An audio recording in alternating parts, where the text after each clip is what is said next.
আসসালামু আলাইকুম। বিডি নিউজে আপনাদেরকে স্বাগতম। সংবাদের শুরুতেই শিরোনাম, পরে বিস্তারিত। আসাদ পতনের পর সিরিয়ায় ৫ শতাধিক হামলা চালিয়েছে ইসরায়েল।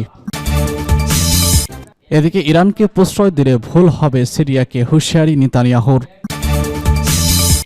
সিরিয়ার পরিস্থিতি পর্যবেক্ষণ করছে রাশিয়ার সামরিক ঘাঁটির নিরাপত্তার উপর জোর। সর্বশেষ জানিয়ে দিব, লেবানন থেকে সেনা প্রত্যাহার শুরু করেছে ইসরায়েল। শুনছিলেন সংবাদ শিরোনাম, এখন বিস্তারিত। তার আগে অনুরোধ থাকবে, ভিডিওতে একটি লাইক দিন এবং কমেন্টস করে জানিয়ে দিন কোন জেলা থেকে বা কোথা থেকে আমাদের সঙ্গে যুক্ত রয়েছেন। আসাদ পতনের পর সিরিয়ায় ৫ শতাধিক হামলা চালিয়েছে ইসরায়েল। বাশার আল আসাদের সরকারের পতনের পর এখনও পর্যন্ত সিরিয়ায় ৫ শতাধিক হামলা চালিয়েছে ইসরায়েল। দেশটির সামরিক লক্ষ্যবস্তুতে বিমান হামলা অব্যাহত রেখেছে বেনিয়ামিন নেতানিয়াহুর দেশ। যুক্তরাষ্ট্রভিত্তিক পর্যবেক্ষণ সংস্থা Syrian observatory for human rights এই তথ্য জানিয়েছে। ইসরায়েল অবশেষে লাতানিয়া ও তারাতাসের একাধিক লক্ষ্যবস্তুতে হামলা চালিয়েছে।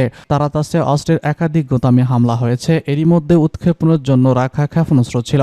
হামলায় বিস্ফোরণ ঘটে। এছাড়া তারাতাসে আকাশ প্রতিরক্ষা ব্যবস্থাপনা, রাডার ব্যবস্থাপনায় হামলা চালিয়েছে ইসরায়েল। সিরিয়ার অন্যত্র হামলা চালানো হয়েছে। এর মধ্যে রয়েছে লাতাকিয়ার রাডার স্থাপনা, দেইর আজওয়ার ক্যাম্প সহ সামরিক বিমানবন্দর। বিদ্রোহী গোষ্ঠীগুলোর মাত্র ১২ দিনের ঝটিকা আক্রমণে গত রবিবার সিরিয়ার স্বৈরশাসক বাশার আল আসাদের পতন হয়। তিনি সিরিয়া থেকে পালিয়ে আশ্রয় নিয়েছে রাশিয়ায়। বাশার আল আসাদের পতনের পর সিরিয়ায় হামলা জোরদার করেছে ইসরায়েল। ইসরায়েলি বাহিনী বলেছে সর্বশেষ ৪৮ ঘন্টায় তারা সিরিয়ায় ৪৮০টিরও বেশি হামলা চালিয়েছে। হামলা স্থাপনগুলোর মধ্যে রয়েছে রাজধানী দামেস্কো, হোমস, তারতাস, পালমিয়া, লাতানিয়া, দেইর আজওয়ার মতো শহর। হামলা লক্ষ্যবস্তু সিরিয়ার যুদ্ধজাহাজ, বিমান ঘাঁটি, সামরিক যান, বিধ্বংসী অস্ত্র উৎপাদন কারখানা, অস্ত্রাগার, বিভিন্ন সামরিক স্থাপনা। Syrian observatory for human rights জানিয়েছে তারা গত রোববার থেকে সিরিয়ায় ১৩টি প্রদেশে ইসরায়েলি বিমান হামলায় তথ্য নথিভুক্ত করেছে। ইরানকে প্রশ্রয় দিলে ভুল হবে, সিরিয়াকে হুঁশিয়ারি নেতানিয়াহুর।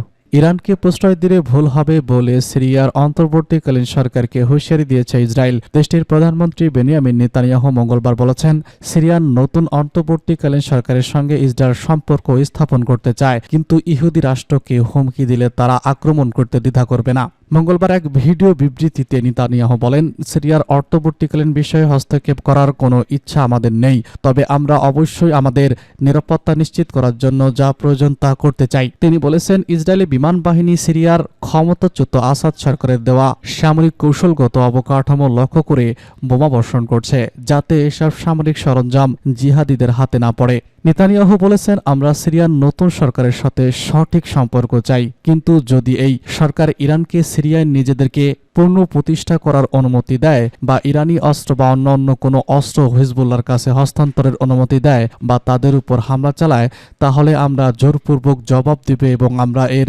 থেকে ভারী মূল্য আদায় করব। তিনি হুঁশিয়ারি উচ্চারণ করে বলেন, আগের শাসন আমলে যা হয়েছে তা এই সরকারের ক্ষেত্রেও ঘটবে।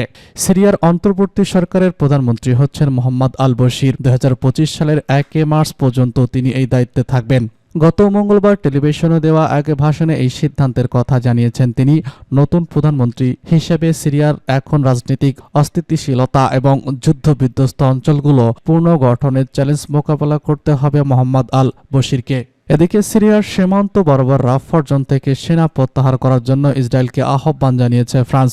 অন্যদিকে জার্মানি এবং স্পেন জেরুজালেমকে তার উত্তর সীমান্ত বর্তমান সংকটকালে সংযম দেখানোর আহ্বান জানিয়েছে। ফরাসি পররাষ্ট্র মন্ত্রণালয় বুধবার বলেছে, ইসরায়েলের প্রতিরক্ষা বাহিনীকে সিরিয়াকে ইসরায়েলের গোলান হাউট থেকে আলাদা করা অঞ্চল থেকে প্রত্যাহার করতে হবে। এতে বলা হয়, ইসরায়েল এবং সিরিয়ার মধ্যে বিভিন্ন অঞ্চলে যে কোনো সামরিক মোতায়েন ১৯৭৪ সালের বিচ্ছিন্নকরণ চুক্তির লঙ্ঘন। সিরিয়ার পরিস্থিতি পর্যবেক্ষণ করছে রাশিয়ার সামরিক ঘাঁটি, নিরাপত্তার উপর জোর। রাশিয়া বুধবার বলেছে তারা সিরিয়ার পরিস্থিতি নিবিড়ভাবে পর্যবেক্ষণ করছে এবং তারা বর্তমানে পরিস্থিতি নিয়ন্ত্রণে রাখতে তাদের সাথে রাশিয়ার যোগাযোগ রাখছে। ক্রেমলিনের মুখপাত্র দিমিত্রি পেসকভ সিরিয়া, রাশিয়ার কূটনীতিক স্থাপনা এবং তাদের সামরিক ঘাঁটিগুলোর নিরাপত্তা নিশ্চিত করার প্রয়োজনীয়তা কথা তুলে ধরেন। সিরিয়ার রাশিয়ার সেনা বছরের পর বছর ধরে সেখানে গৃহযুদ্ধে সিরিয়ার সামরিক বাহিনীকে সমর্থন করে। সিরিয়ার বিদ্রোহীরা দামেস্কে ঢুকে প্রেসিডেন্ট বাশার আল আসাদকে ক্ষমতা থেকে সরে যেতে বাধ্য করার কয়েকদিন পর পেসকভ এমন মন্তব্য করেন। আসাদ রাশিয়ায় পালিয়ে যান। রুশীয় কর্মকর্তারা বলেছেন তাকে সেখানে রাজনৈতিক আশ্রয় দেওয়া হয়েছে। আসাদের পতন অঞ্চলে ইরানের স্বার্থকেও আঘাত করেছে। লেবাননে ইরান সমর্থিত হিজবুল্লাহ গোষ্ঠীর কাছে অস্ত্র সরবরাহের একটি স্থলপথ বন্ধ হয়ে গেছে এবং ইরানি মিলিশিয়া যে অঞ্চলে কাজ করতে পারে সেগুলো বন্ধ হয়ে গেছে। ইরানের সর্বোচ্চ নেতা আয়াতুল্লাহ আল খামেনি বুধবার এই অঞ্চলে ইরানি নেটওয়ার্ক দুর্বল হয়ে যাওয়ায় ধারণা প্রত্যাখ্যান করেছেন। এই নেটওয়ার্কে গাজা ভূখণ্ডে মুক্তিকামী হামাস যোদ্ধা, ইরাকের মিলিশিয়া এবং ইয়েমেনের হাউসিদের সমর্থন রয়েছে। খামেনি আরও বলেছেন, সিরিয়ায় যা ঘটেছে তা যুক্তরাষ্ট্র ইসরায়েল পরিকল্পনার ফল এবং সিরিয়ার একটি প্রতিবেশী রাষ্ট্র আসাদকে ক্ষমতাচ্যুত করার ক্ষেত্রে ভূমিকা পালন করেছে। তিনি প্রতিবেশী দেশটির নাম উল্লেখ না করলেও সিরিয়ার অন্তর্বর্তী তুরস্ক ছিল আসাদ বিরোধী গোষ্ঠীগুলোর প্রধান সমর্থক। সিরিয়া যখন তাদের দেশের ভবিষ্যৎ প্রতিষ্ঠার জন্য কাজ করছে তখন পপ ফ্রান্সিস বুধবার বলেছেন তিনি একটি রাজনৈতিক সমাধান আশা করেন যা দেশের স্থিতিশীলতা ও ঐক্য সমর্থন করবে।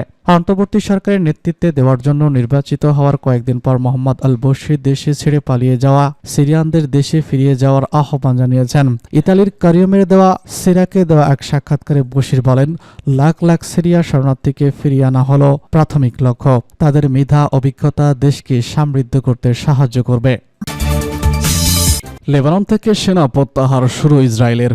লেবানন থেকে সেনা প্রত্যাহার শুরু করেছে ইসরায়েল। যুদ্ধবিরতি চুক্তি অনুসারে দেশটি দক্ষিণ অঞ্চলের শহর খেতাম থেকে সেনা প্রত্যাহার করেছে তারা। বৃহস্পতিবার টাইম অব ইসরায়েলের এক প্রতিবেদনে সব তথ্য জানানো হয়েছে। ইসরায়েলি প্রতিরক্ষা বাহিনী আইডিএফ নিশ্চিত করেছে যে তারা হিজবুল্লাহর সঙ্গে যুদ্ধবিরতি চুক্তি অনুসারে কাজ করতে শুরু করেছে। দেশটির খেতাম শহর থেকে সেনা প্রত্যাহার শুরু করেছে। ইসরায়েলি সামরিক বাহিনী জানিয়েছে তারা এখনও দক্ষিণ লিবাননের অন্যান্য এলাকায় নিজেদের সেনা মোতায়েন রেখেছে। যে কোনো হুমকি মোকাবেলার অভিযান অব্যাহত থাকবে। এর আগে লেবানন সেনাবাহিনী জানায় তারা জাতিসংঘের সঙ্গে সমন্বয় করে আইডিএফ এর সেনা প্রত্যাহারের পর থেকে খিয়ামে সেনা মোতায়েন শুরু করেছে। সেনাবাহিনীর পক্ষ থেকে এলাকাটিতে বেসামরিক লোকদের না যাওয়ার জন্য সতর্ক করা হয়েছে। দেশটিতে বিস্ফোরিত অস্ত্রের খোঁজে অভিযান চালাচ্ছে তারা। আইডিএফ জানিয়েছে তারা লেবাননে দক্ষিণ থেকে জানুয়ারির শেষের দিকে সব সেনা প্রত্যাহার করবে। যুদ্ধবিরতি চুক্তি অনুসারে সেনাদের সরিয়ে নেওয়া হবে। গত 27 সেপ্টেম্বর থেকে লেবাননের অভিযোগ যোদ্ধা হিজবুল্লাহর সঙ্গে ইসরায়েলের যুদ্ধবিরতি কার্যকর হয়েছে। তবে এরপর থেকে উভয় পক্ষ চুক্তি লঙ্ঘনের অভিযোগ করে আসছে। চুক্তি অনুসারে লেবানন থেকে 60 দিনের মধ্যে ইসরায়েল তাদের সেনাবাহিনী প্রত্যাহার করবে। অন্যদিকে এ সময়ের মধ্যে জাতিসংঘ শান্তিরক্ষীদের পাশাপাশি দক্ষিণে লেবাননের সেনাবাহিনীকে মোতায়েন করতে হবে। হিজবুল্লাহ প্রধান হাসান নাসরুল্লাহকে হত্যায় লেবাননের বৈরুতে গত 27 সেপ্টেম্বর সন্ধ্যায় ইসরায়েলে বোমা হামলা চালায়। সেখানে ব্যাপক বিস্ফোরণের ঘটনা ঘটে।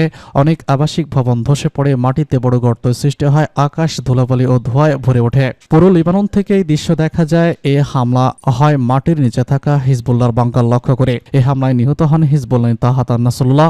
ইসরায়েলের এক সপ্তাহ ধরে চালানো হামলায় 500 জনের বেশি মানুষ নিহত হওয়ার পর নাসরুল্লাহর মৃত্যুর খবর সামনে আসে। তারাও এক সপ্তাহ আগে এই সশস্ত্র গোষ্ঠীকে লক্ষ্য করে পরপর অসংখ্য ওয়াকিটকি এবং বিস্ফোরণ ঘটানো হয়। এতে কমপক্ষে 32 জন নিহত এবং 3000-এর বেশি মানুষ আহত হয়েছিল। সর্বশেষ গত 27 সেপ্টেম্বর থেকে দুপক্ষের মধ্যে যুদ্ধবিরতি কার্যকর হয়েছে।